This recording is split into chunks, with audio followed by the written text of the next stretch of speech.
Le 1er juillet 1873, à Paris, naît Alice Guy. Elle deviendra la première réalisatrice de fiction de l'histoire du cinéma. Alice Guy vient d'une famille dont ils sont propriétaires d'une chaîne de librairie au Chili. Son père est Émile Guy et sa mère Clotilde Franceline Aubert.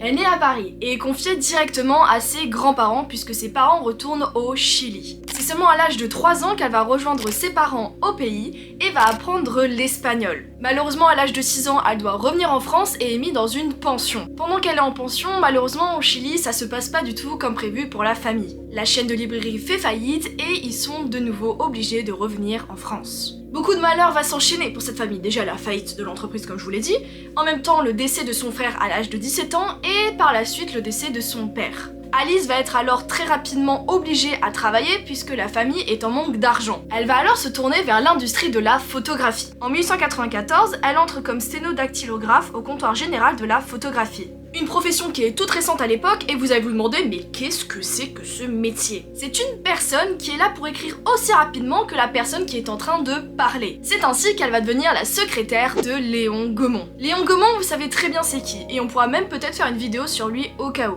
À l'époque, Léon Gaumont n'est pas du tout propriétaire de cette entreprise. Il a l'ambition de la racheter et lui, il veut utiliser le cinématographe. Le cinématographe, l'invention des frères Lumière. Et ce cinématographe, ils vont participer à la représentation de celui-ci le 25 mars 1895. Et lors de cette présentation, Alice Guy va voir du potentiel à travers cet objet pour pouvoir raconter des histoires animées. Alice Guy, c'est une technicienne. Elle va apprendre beaucoup de maîtrise par rapport aux appareils photographiques et aussi à travers l'optique. Mais elle va surtout se passionner pour la photographie animée, puisque à travers celle-ci, elle peut s'imaginer plusieurs histoires. Elle demande alors à Gaumont d'exercer cette volonté, raconter des histoires à travers l'image. Raconter des histoires sur grand écran dans l'esprit de l'arroseur arrosé de Louis Lumière. Il va alors lui autoriser de faire cet essai. À une condition, c'est que ça soit en dehors de ses heures de travail. Cette réponse pour Alice Guy, c'est un fait exceptionnel à l'époque, puisque c'est un milieu réservé aux hommes. Son premier film est tourné seulement à l'âge de 23 ans dans la ville de Belleville, sur une terrasse désaffectée où la fée aux choux fait son apparition. Son tout premier film rencontre un succès phénoménal auprès du public populaire,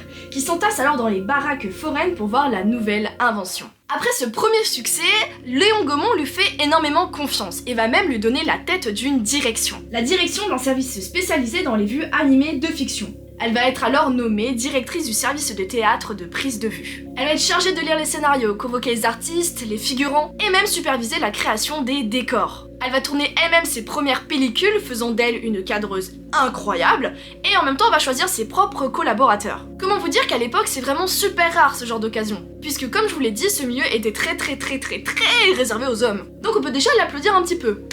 Bravo Alice. Au cours de sa vie, elle va réaliser plus de 400 films, ce qui est énorme! On peut citer Naissance, vie et mort du Christ en 25 tableaux. Ce film dure 35 minutes, ce qui est très long à l'époque, et pour 660 mètres de pellicule. C'est juste énorme. Néanmoins, elle va quand même connaître des difficultés, causées par les moyens technologiques de l'époque. Oui, les appareils à l'époque sont très peu évolués, il y a un seul objectif, et en plus de ça, les trépieds sont pas très sympa. C'est-à-dire qu'elle utilisait des trépieds pour appareils photo pour des caméras de cinéma. Donc comment vous dire que le trépied aimait bien s'enfoncer dans le sol. Mais elle reste quand même à l'affût des toutes nouvelles technologies. Elle participe aux premiers essais du cinéma parlant et supervise une centaine de phonocènes avec le fameux chronophone de Léon Gaumont. Un phonocène, pour vous la faire courte, c'est un petit peu l'ancêtre du clip musical.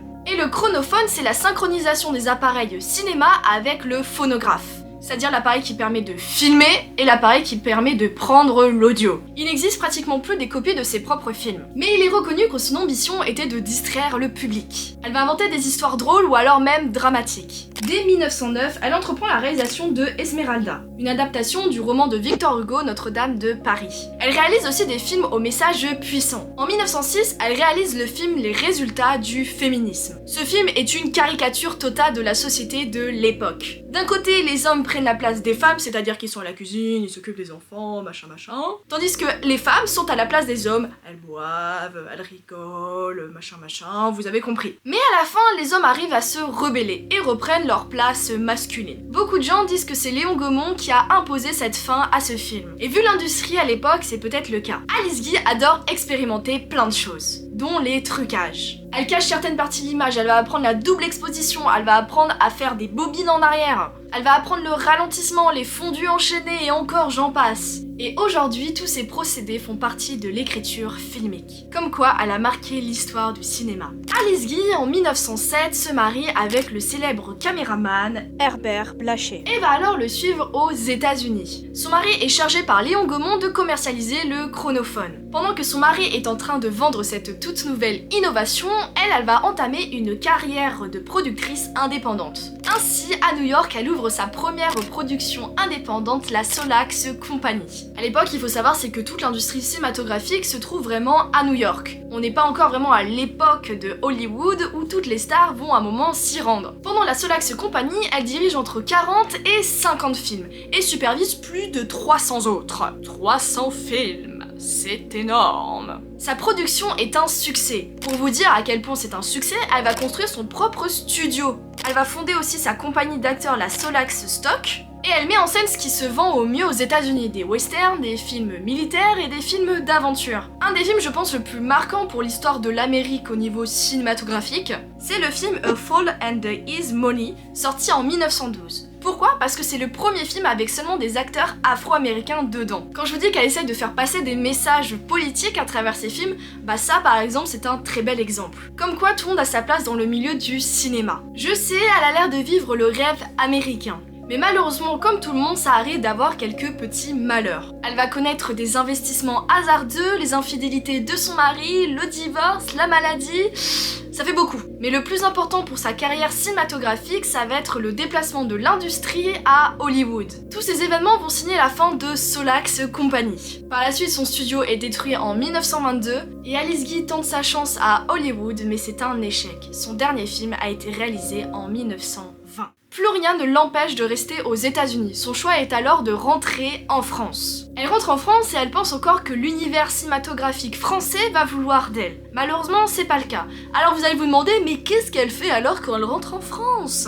Eh ben, elle décide d'écrire des contes pour les enfants et d'écrire des traductions. Super le métier de fou!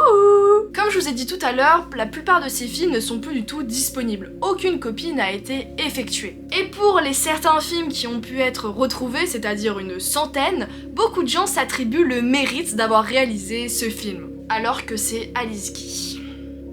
Sympa les gens. Dans son autobiographie, elle explique cet effacement du milieu du cinéma par le fait qu'elle était dans un milieu très masculin. Ça va être en 1954 qu'elle va être vraiment reconnue pour son travail. En effet, le fils de Léon Gaumont, Louis Gaumont, va lui rendre un hommage officiel. Par la suite, en 1955, elle obtient aussi la Légion d'honneur. Et enfin, en 1957, elle obtient une rétrospective à la Cinémathèque. Toute cette reconnaissance est effectuée très tard, mais heureusement, elle a été en vie pour pouvoir le vivre. Et je vous dis que c'est une chance incroyable, parce que souvent les reconnaissances, c'est quand t'es déjà mort, hein, donc c'est pas fou, tu peux pas vraiment le savoir que t'es reconnu. Mais moi je trouve que le plus important, c'est qu'elle soit reconnue par l'industrie cinématographique, car faut jamais oublier les origines du cinéma. Et surtout, faut remercier les gens qui ont permis l'évolution de ce milieu. Et on peut pas se mentir, elle a beaucoup contribué à celui-ci. Un jour elle écrit, est-ce un échec ? Est-ce une réussite ? Je ne sais pas. J'ai vécu 28 ans d'une vie intensément intéressante. Si mes souvenirs me donnent parfois un peu de mélancolie, je me souviens des paroles de Roosevelt. Il est dur d'échouer, il est pire de n'avoir jamais essayé.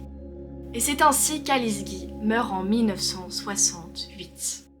Et voilà, c'est la fin de l'histoire d'Alice Guy. Une réalisatrice que j'affectionne énormément parce qu'elle a un parcours fabuleux. Pas seulement parce que c'est une femme dans un milieu réservé aux hommes, mais aussi parce qu'elle a pu prouver au monde entier qu'elle avait sa place dans ce milieu. Elle a fait de son possible et elle n'a jamais rien lâché. Et le plus important de toute façon, c'est de se dire que n'importe quel être humain a sa place n'importe où dans le monde. Et pour moi, je trouve que c'est l'exemple parfait pour illustrer mon propre propos. En tout cas, voilà, j'espère que la vidéo vous aura plu. Si c'est le cas, n'hésitez surtout pas à me le dire dans les commentaires, ça fait toujours plaisir. Et là, est-ce que je peux vous dire que je suis enfin de retour? Je l'espère. En tout cas, j'espère que vous avez apprécié la contextualisation de la vidéo, comment elle a pu être faite, comment elle a pu être réalisée. Profitez du moment, kiffez, cultivez-vous, c'est le plus important. J'adore partager mon savoir sur le cinéma, alors surtout, écoutez bien ce que je vous raconte. Alors si ça vous a plu, n'hésitez surtout pas à lâcher un grand... J'espère que tu l'as fait. Hein. Mais oui, bien sûr. Ouais. C'était Juliette, et on se retrouve très bientôt. Bye!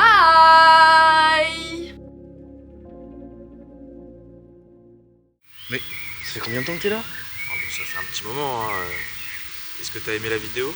Franchement, pépite, une dinguerie. On est d'accord. C'est incroyable. Moi je pense que tous ceux qui voient cette vidéo, ils devraient s'abonner. Moi aussi, je pense. Abonnez-vous.